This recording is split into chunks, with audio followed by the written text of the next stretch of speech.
Sobrenatural. Capítulo 2. Sua primeira visão. 1912 a 1916. Charles Branagh tinha incluso dinheiro suficiente em sua carta para que ela, Branagh, pudesse contratar uma caminhonete para se mudar. Ela tinha poucos bens para carregar, além de seus garotos. New Albany estendia-se a mais de 100 milhas, aproximadamente 160 quilômetros, a norte de Baskerville. Estando quase prestes a dar à luz, ela estava receosa com a jornada. Mas para Billy, com seus 3 anos de idade, o qual nunca tinha visto além das montanhas da cabana, a viagem parecia como que uma aventura agradável. Ele estava especialmente impressionado pela estreita e plana ponte de madeira que cruzava o rio Ohio entre Louisville, Kentucky, e New Albany, Indiana. Mais de 10 milhas, aproximadamente 16 quilômetros a norte, os levou para seu novo lar, a pequena cidade de Utica, Indiana. No dia 27 de maio de 1912, ela, Branagh, teve seu 4º filho, chamando-o de Melvin. Naquele verão, Charles trabalhou para um fazendeiro local. Era um homem esforçado e trabalhador. Às vezes ele tinha que se arrastar atrás de um cavalo e arar 12 horas por dia, suando sob o sol escaldante. Mais do que uma vez vinha com sua camisa queimada do sol grudada nas costas, e ela, Branagh, tinha que cortar a camisa com uma tesoura. Quando o milho cresceu, Charles ocupou seus dias com uma ferramenta, como uma foice, limpando por entre as fileiras. No começo, suas mãos criaram bolhas e sangraram. Mais tarde, formaram calos tão fortes como o couro. Ele sofreu tudo isso por menos de 75 centavos de dólar por dia. Naquele outono, Charles voltou a trabalhar com madeira, com que ele se dava melhor do que cultivar. Ele cresceu em um bosque e tinha começado a cortar lenha com uma idade prematura. Embora pesasse somente 68 quilos, Charles, com seus músculos protuberantes, estava tão hábil em cortar lenha que podia carregar aproximadamente 408 quilos de toras e colocá-las na caminhonete sozinho. Mas como o inverno estava próximo, Charles se preocupou. Sua família estava vivendo em uma cabana de um cômodo, não maior e nem melhor construída do que a deixada para trás em Kentucky. Cada vez que ia cortar lenha, o forçava a estar longe de sua família por semanas. Não querendo fazer sua esposa sofrer como no inverno passado, Charles começou a procurar uma situação melhor. A primavera de 1913 chegou antes que Charles encontrasse algo permanente. Ele conseguiu um emprego em Jeffersonville, Indiana, trabalhando para o Sr. Watten, um multimilionário dono da destilaria Watten, e era sócio de um time profissional de beisebol, o Louisville Colonels. Charles foi contratado como chofer particular porque ele era muito bom em manejar cavalos. O emprego era pago somente parte em dinheiro, porém oferecia lados substanciais benéficos, a saber, um lugar para viver sem ter de pagar aluguel nas terras do Sr. Watten. O lugar incluía uma cabana com 2 cômodos de madeira, um velho celeiro, um grande jardim e um pequeno campo onde Charles podia plantar para seu próprio benefício. Também o Sr. Watten tinha uma leiteria e Charles podia levar para casa um balde de leite todas as noites. Benefício nada pequeno para um pai com seus 4 filhos crescendo. Jeffersonville era uma cidade que distava a uns 6 quilômetros a nordeste de New Albany, a caminho do rio local chamado de Utica Peak.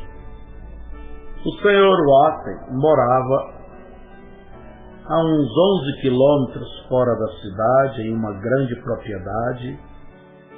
A cabana para a qual Charles se mudou ficava numa colina com vista para o rio Ohio. Tábuas desbotadas cobriam a estrutura do lado de fora das paredes, e dentro havia barro entre as madeiras. A cabana tinha um piso de chão, 2 cômodos e um sótão na viga sobre um dos cômodos. A escada para o sótão era feita de 2 finas madeiras. No meio do piso de um dos cômodos havia um toco e algumas pedras achatadas em cima dele. Sobre isto foi feito o fogão, a lenha, de um tambor de óleo vazio para cozinhar. Ela Brana usava um pequeno fogareiro. Tinha até um lampião a querosene para alumiar. Considerando todas estas coisas, era um grande progresso em comparação ao único cômodo da choupana que os tinha abrigado em Utica. Na colina em frente à cabana, uma macieira estendia seus galhos até uma pequena fonte. A água fria da fonte servia como refrigerador durante o verão, mantendo latas de leite e manteiga, evitando que estragassem. Charles não podia manter nata ali. Havia muitos pequenos Branas gananciosos para pegá-la. A fonte abasteceu a casa com água até meados de agosto, quando então finalmente se secou. Então eles tinham que bombear a água do poço, localizado no celeiro, e levá-la à colina acima. Billy gostava de ver a água borbulhar. Havia uma cuia que ficava pendurada na macieira, mas Billy raramente a usava. Ele gostava de deitar-se sobre a grama morna, colocar seus lábios na água e a ingerir até se encher. Então ele enchia um jarro e levava para seu pai no campo. Charles sempre vinha do campo para casa faminto por jantar. Como eles não tinham encanamento em casa, ele se lavava atrás da cabana, onde havia um banco pregado na macieira, com uma tábua na outra ponta para manter o banco firme. Todos os 4 garotos permaneciam em fila atrás do pai para tomarem banho.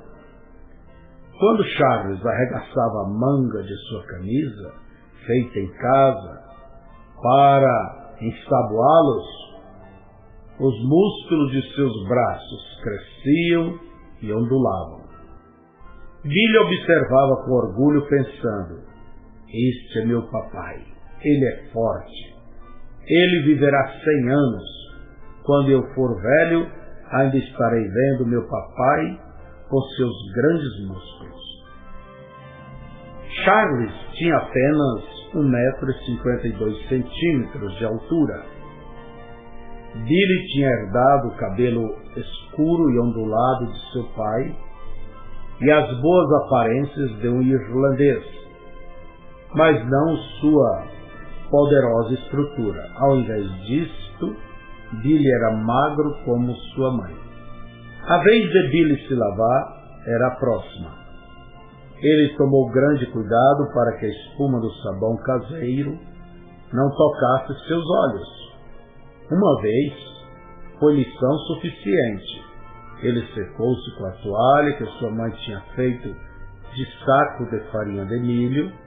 A toalha era grossa e desconfortável. Então Billy tocou-se de leve e, ligeiramente. Sobre o banco de se lavar havia um pedaço de espelho quebrado e era segurado por 5 pregos curvados. Billy subiu no banco para ver a si mesmo, para que pudesse usar o pente de estanho para alisar seu teimoso cabelo. Charles tinha construído sua mesa e banco de jantar de uma velha madeira do celeiro. Os assentos pareciam bancos de igreja. Billy sempre sentava perto de seu pai no jantar. Sopa de feijão era o padrão da comida, juntamente com pão de milho, cebolas cozidas e soro de leite.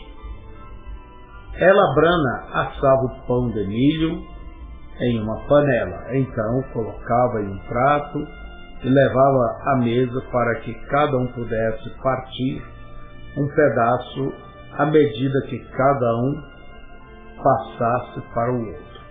Billy sempre pegava a ponta do pão porque ele gostava da casca do pão mergulhado na sopa. No dia 14 de maio de 1914, Billy ganhou um outro irmão, Edgar Lee Brana. Durante os seguintes poucos anos, a vida de Billy tornou-se um padrão confortável. Todo sábado à tarde, seu pai emprestava do Sr. Watten uma mula e uma carroça coberta, colocava a família e viajava 12 quilômetros até a cidade para fazer compras. Os 4 Branas mais jovens iam pulando sobre um monte de palhas na parte de trás. Porém, Billy ia na frente, sentado com seu pai e sua mãe. Billy sempre se entusiasmava quando ia ao armazém, porque ele sabia exatamente o que aconteceria. Charles ganhava $3,50 por semana. Frequentemente gastava $3 nas compras para casa. Ocasionalmente ele exagerava na compra de um saco de açúcar mascavo ou um barril de biscoito salgado.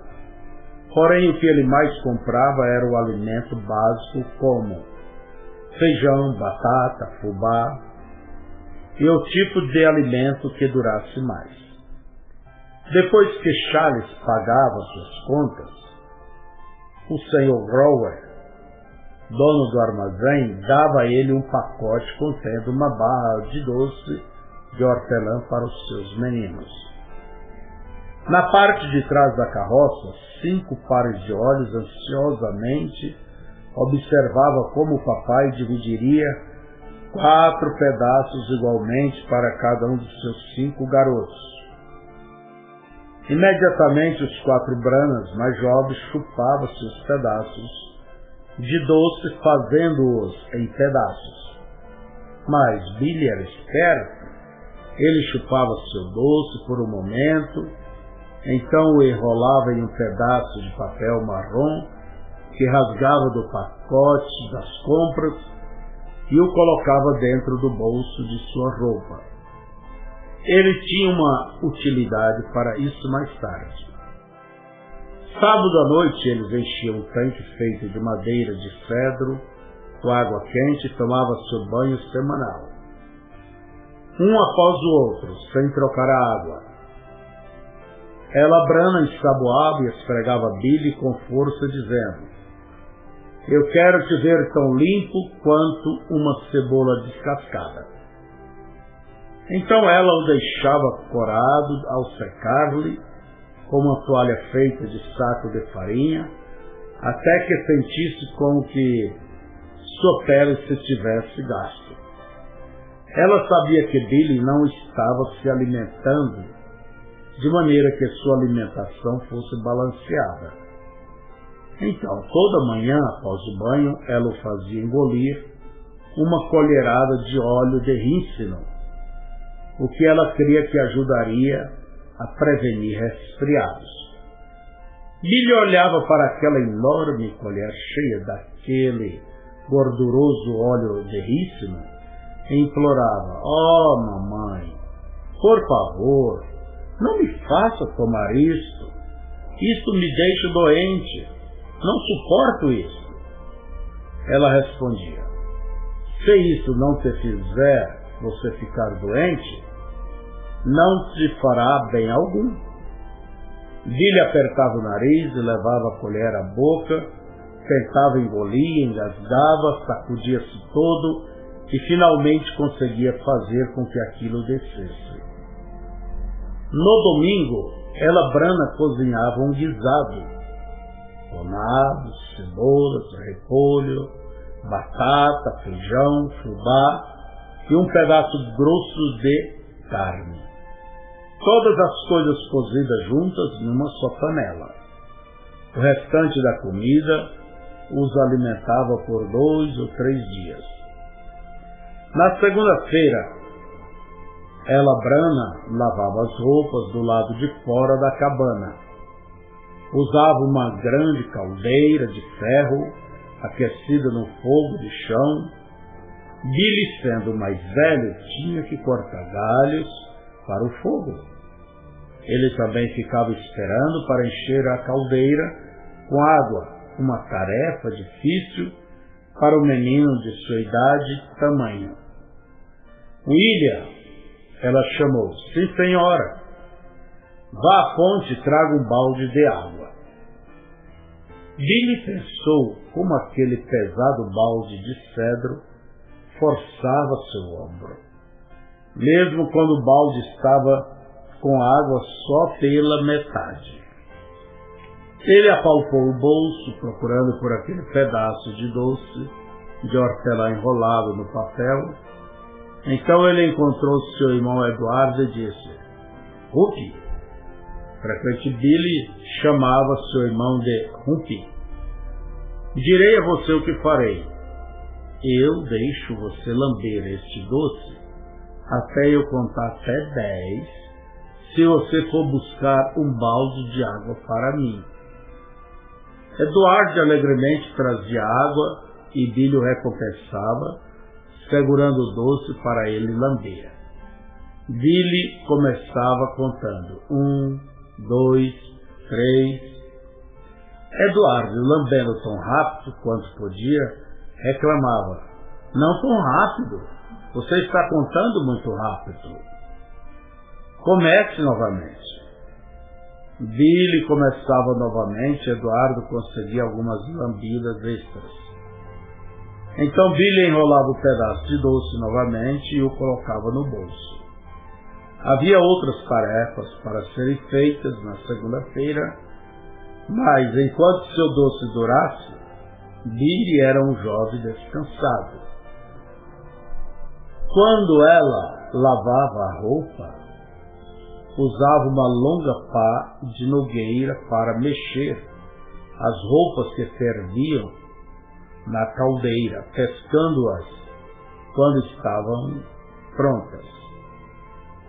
Ela guardava a pá pendurada num prego do lado de fora da cabana. Aquela pá de nogueira servia para várias funções. Ela esmagava palhas com a pá, fazendo travesseiros e colchões. Charles também a usava como vara de correção. Algumas vezes, se algum dos meninos tivesse sido mal e estava esperando por uma surra, a pá de Nogueira misteriosamente desaparecia. Charles sempre dava um jeito na falta dela, usando um pedaço de couro de um velho cinto que ele usava para afiar navalha. Ou dispunha também de uma vareta de sua espingarda. Todos os pequenos Branas tiveram uma educação em um barracão de madeira, correndo em volta de seu pai tão firme quanto podia, enquanto açoitava seus traseiros até ficarem vermelhos. Charles dizia: surrando os demônios, sairão deles. Em uma ocasião, Edward maquinou um plano travesso. Billy, ele disse: mamãe e papai estão carpindo no jardim.